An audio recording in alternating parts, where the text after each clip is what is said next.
know what? Even if you were going to be sarcastic and ironic, I think you should still.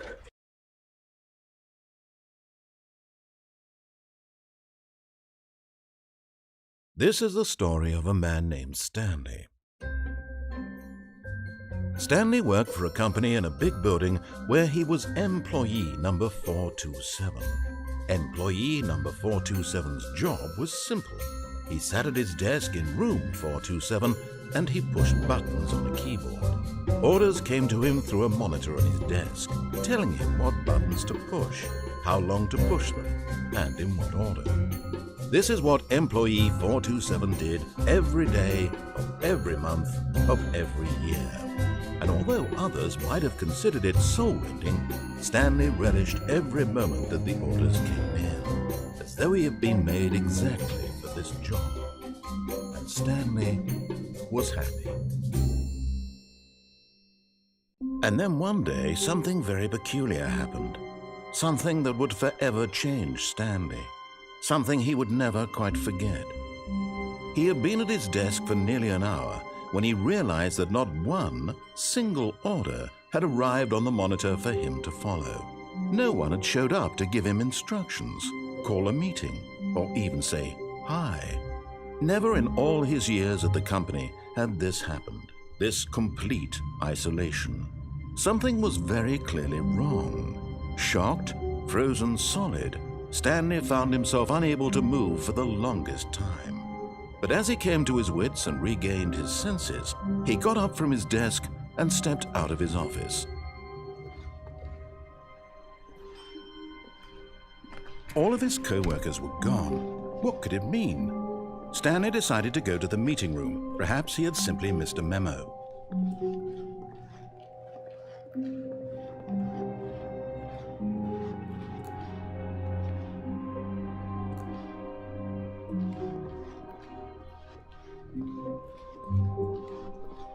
When Stanley came to a set of 2 open doors, he entered the door on his left.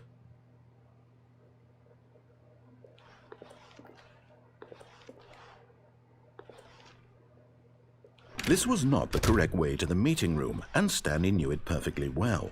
Perhaps he wanted to stop by the employee lounge first, just to admire it. The lounge was sublime, a work of art. What was it about this room that called so deeply and so personally to Stanley? Its grace, its subtle charm? No. Stanley knew it was something deeper, something darker. But eager to get back to business, Stanley took the first open door on his left.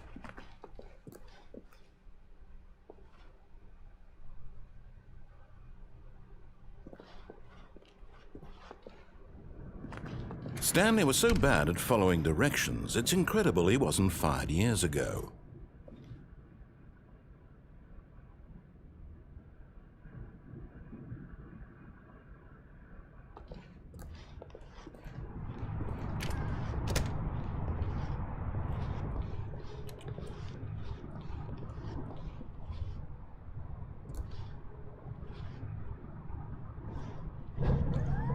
Look, Stanley, I think perhaps we've gotten off on the wrong foot here. I'm not your enemy, really, I'm not. I realize that investing your trust in someone else can be difficult, but the fact is that the story has been about nothing but you all this time. There's someone you've been neglecting, Stanley. Someone you've forgotten about. Please, stop trying to make every decision by yourself. Now, I'm not asking for me, I'm asking for her. This is it, Stanley. Your chance to redeem yourself, to put your work aside, to let her back into your life. She's been waiting. That's her, Stanley. You need to be the one to do this. Oh, no, you can't. Did you just unplug the phone? No, that wasn't supposed to be a choice. How did you do that? You actually chose incorrectly? I didn't even know that was possible. Let me double check. No, it's definitely here, clear as day. Stanley picks up the phone. He's taken to his apartment where he finds his wife, and the two pledge themselves to one another. Music comes in, fade to white, roll credits. Not picking up the phone is actually somehow an incorrect course of action. How is that even possible? None of these decisions were supposed to mean anything. I don't understand. How on earth are you making meaningful choices? What did you... Wait a second. Did I just see... No, that's not possible. I can't believe it. How had I not noticed it sooner? You're not Stanley. You're a real person. I can't believe I was so mistaken. This is why you've been able to make correct and incorrect choices. And to think I've been letting you run around in this game for so long. If you'd made any more wrong choices, you might have negated it entirely. It's as though you completely ignored even the most basic safety protocol for real-world decision-making. Or did you not grasp the severity of the situation? Well, I won't have that kind of risk on my watch. I'm going to stop the game for a moment so we can educate you properly on safe decision-making in the real world. Please observe this helpful instructional video. Choice. It's the best part of being a real person, but if used incorrectly can also be the most dangerous. For example, in this scenario, a hypothetical real person named Stephen has a choice. He could spend years helping improve the quality of life for citizens of impoverished third world nations. Or he could systematically set fire to every orphan living in a 30-kilometer radius of his house. Which choice would you make? Remember that unlike here, the real world makes sense, and at no time should you make a choice that does not conform to rational logic. If you find yourself speaking with a person who does not make sense, in all likelihood, that person is not real. Allow the person to finish their thought, then provide an excuse why you cannot continue talking. Turn to a partner and practice saying, "My goodness, is it 4:30? I'm supposed to be having a back, sack, and crack."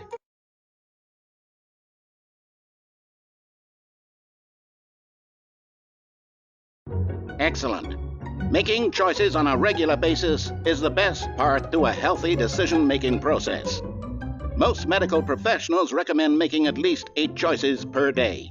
Do you make more than 8? Less? And finally, if you begin to wonder if your choices are actually meaningful and whether you'll ever make a significant contribution to the world, just remember that in the vast infiniteness of space, your thoughts and problems are materially insignificant, and the feeling should subside. At this time, your instructor will guide you in an exercise to test and reinforce the material covered in this video. Welcome back. You may have noticed that this room has begun to deteriorate as a result of narrative contradiction. But not to worry. Now that you're properly informed on good decision-making, we're going to revisit a choice you made just a few minutes ago and see what the correct thing to do would have been. This way, please.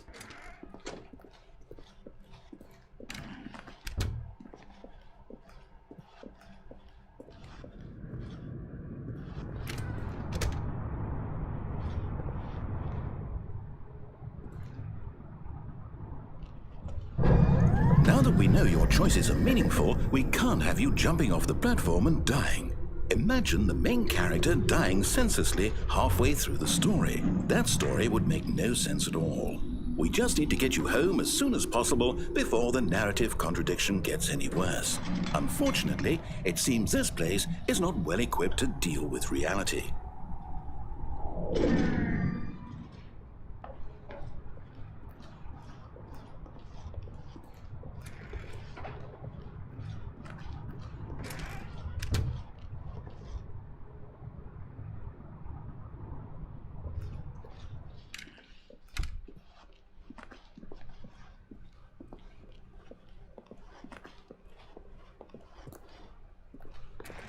Almost there. You'll take the door on the left, back to the correct ending, the story will have resolution once again, and you'll be home free in the real world.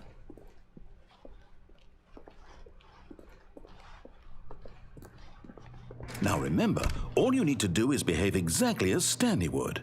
That means choosing responsibly and always putting the story first. I'm quite sure you'll be up to the task. Just follow my lead and you'll be fine. All right. When Stanley came to a set of 2 open doors, he entered the door on his left.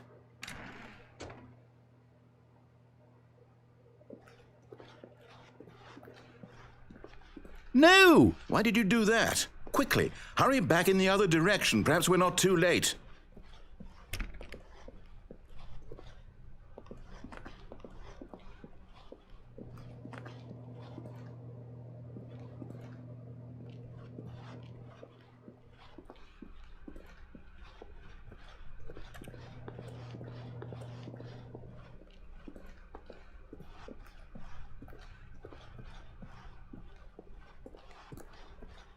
Oh, it's ruined.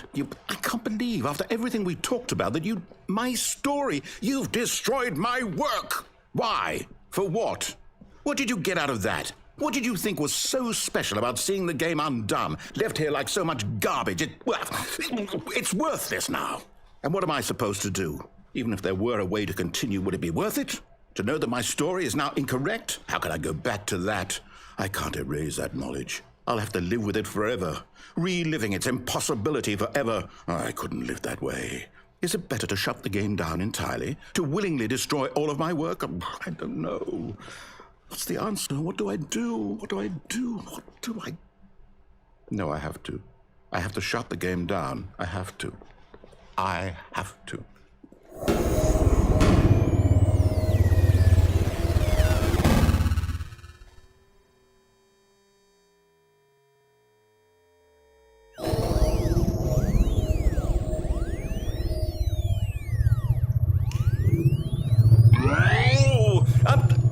I'm here.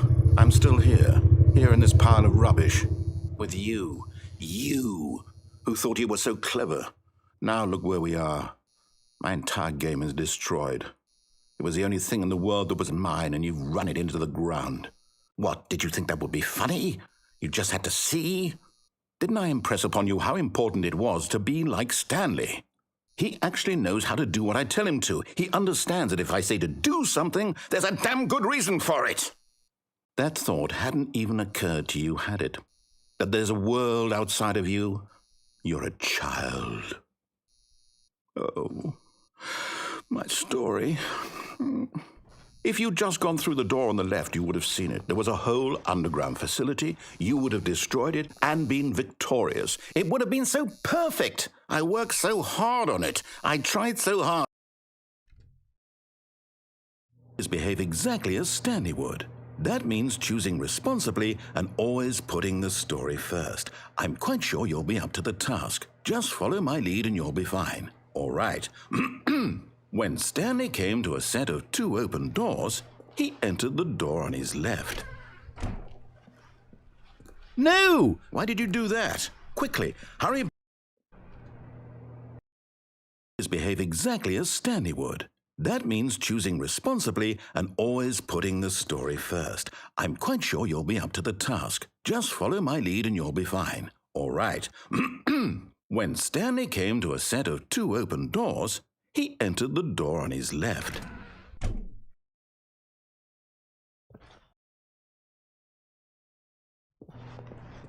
No! Why did you do that? Quickly, hurry. Behave exactly as Stanley would.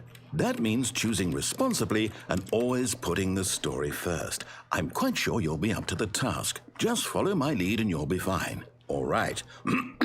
When Stanley came to a set of 2 open doors, he entered the door on his left.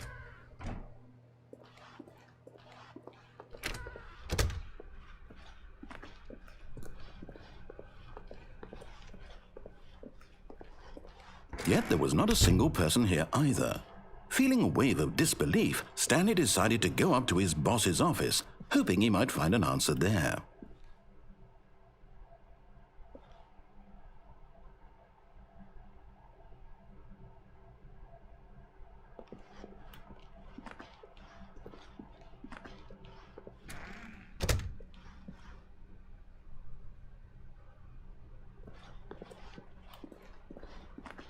Coming to a staircase, Stanley walked upstairs to his boss's office.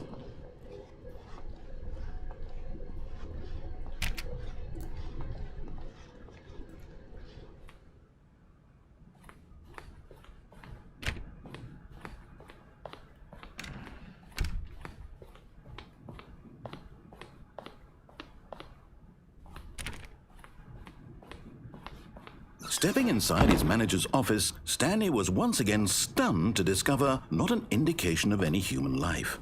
Shocked, unraveled, Stanley wondered in disbelief who orchestrated this, until he saw the door with a voice receiver next to it. Surely behind this door lay all the answers to his questions. And beyond all probability, he knew the passcode. He had seen it on his boss's computer just last week. Nightshark 115. Was this the code to open the door? Would it still work? There was only one way to find out. Stanley had been trained never to speak up, but now he would draw from within himself the courage to face the unknown. He drew a sharp breath and then spoke the code.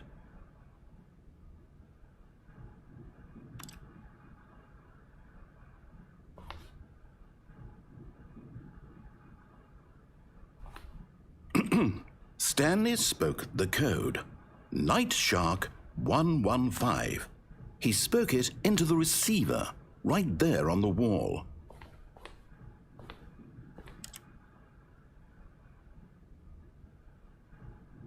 I'm sorry, is there a problem? You didn't mishear me, did you? Please speak the code into the receiver. Otherwise we can't get on with the story. This is a crucial step.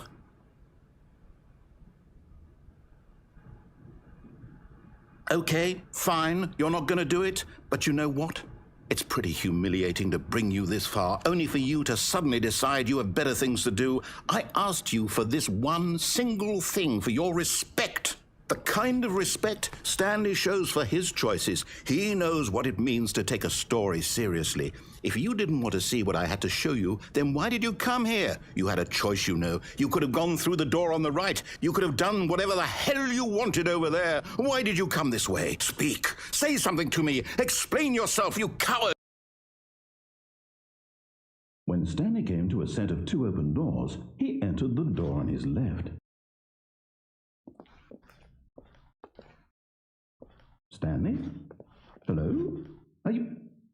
Is everything okay? Stanley, please. I need you to make a choice. I need you to walk through the door. Are you listening to me? Can you hear me? Is everything all right? Stanley, this is important. The story needs you. It needs you to make a decision. It cannot exist without you. Do you understand me? Whatever choice you make is just fine. They're both correct. You cannot be wrong here. We can work together. I'll accept whatever you do. I simply need you to take that step forward, please. Choose. Do something. Anything. This is more important than you can ever know. I need this. The story needs it. So, you hear me? Are you there? Are you listening to this? Stanley, are you there? Okay. It's okay, I can wait. You need time to decide. Time to make sure your choice is correct. That is the best choice. That's all right. I'll wait for you to decide what's the right thing to do. Take as much time as you need.